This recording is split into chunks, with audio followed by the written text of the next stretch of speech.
Hello, everyone, and welcome back to the arena. We are separating the wheat from the chaff here, and we are down to some veteran teams.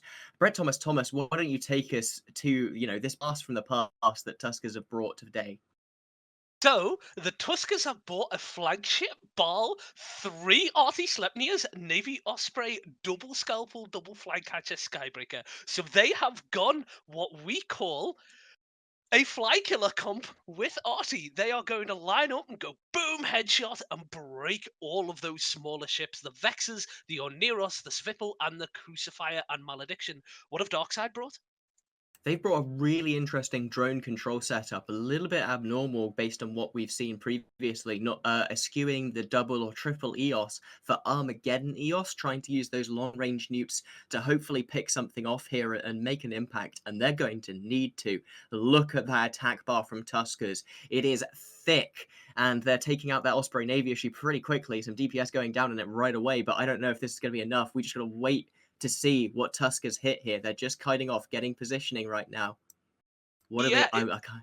it looks like Darkseid has dropped sentries and are firing from long range. So Wolf Crandovan in the Osprey Navy is burning sidewards, trying to maximize his tracking and keep his resists high so that those two scalpels can try and keep him alive. But it just looks like the sentries are just pounding right through him, and he's not turning around when he should be.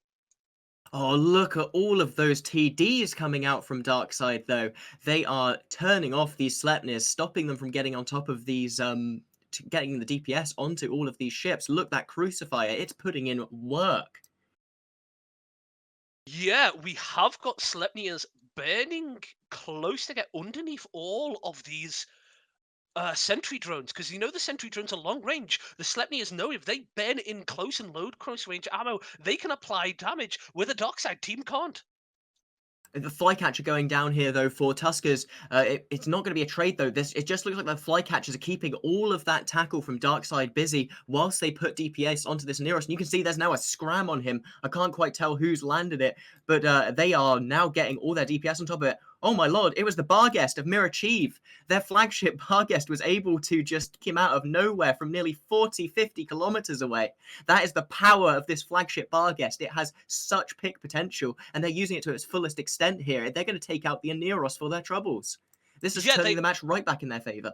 yeah, they are losing the flycatcher, but they've lost all their support end. So it's two scalpels and three Sleipnirs versus all the drones. If they can get at range once they kill the Oneros, they can plink away outside the range of these drones. Yeah, Mirachieve is a strong, independent battleship pilot who doesn't need no tackle frigates, killing the Aneros practically single-handedly there. Amazing stuff, but the game's not over yet. You can already see Giassi going down into low shield, bleeding armor. Faffy Waffy is going to be the next primary from Tuskers. This is going to be a DPS race here by the looks of things. Those scalpels can't hold.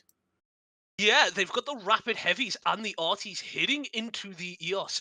They know they've got the logistic support, so if they can just get enough damage off the field, they can survive here. Glassy in the Sleipnir is living to win, as you would say. He's just using the last of his health to try and stay alive here for as long as possible, and he finally goes down. Yeah, they're still the dark side is still in this. Don't write them off just yet. They might be losing their Rios. They might not be able to get everything, but they still have the tackle advantage. Look at how many frigates they have left on the field. They got that Zvipple, that Malediction, that Skybreaker. They have enough to pin down those scalpels and take this match back. They just need to get the sustain off the grid now for Tuskers. They can't let this match continue for much longer. Yeah, but what do they have that shoots small? If they use any of their drones to shoot the smaller ships, they can't break through the Sleipnirs. So the Sleipnirs are living with the knowing that if they shoot the Sleipnirs, they can't shoot any of the smaller ones.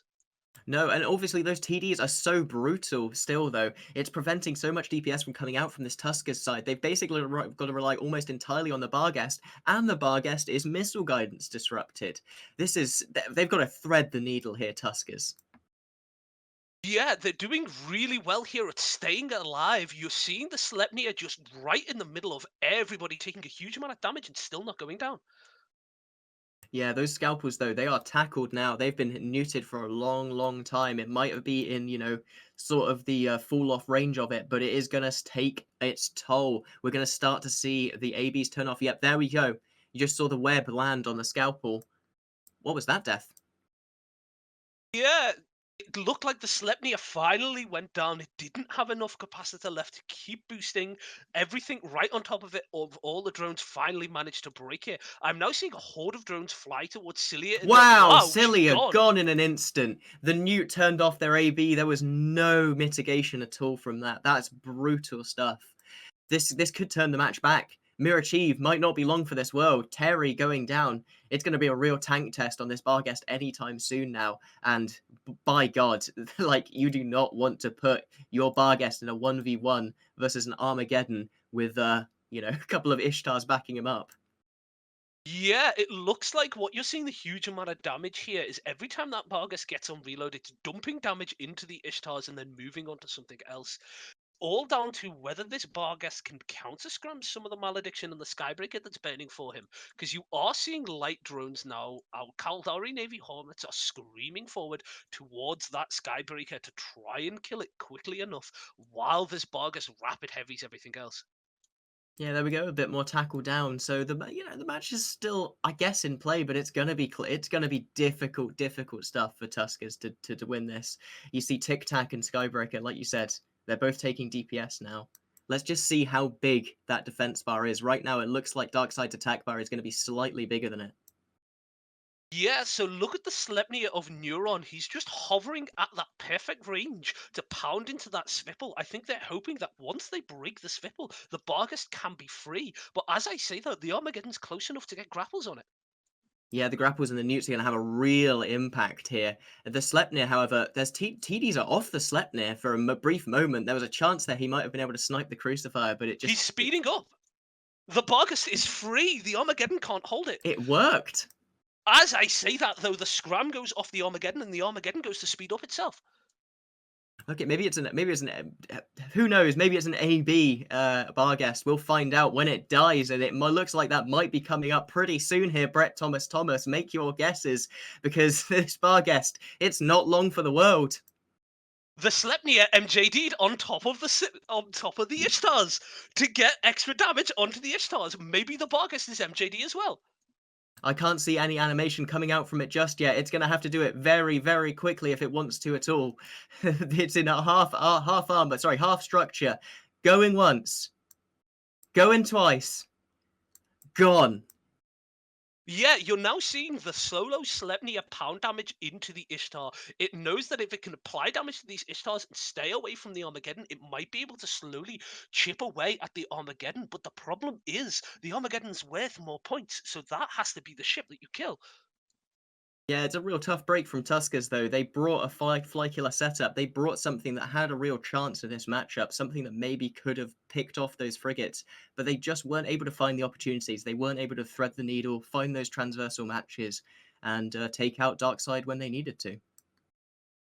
Yeah, if you're seeing all those drones stream towards the Sleipnir is outpacing them, so it is going to mitigate a little bit of the damage with the speed, but it's not going to survive for long enough.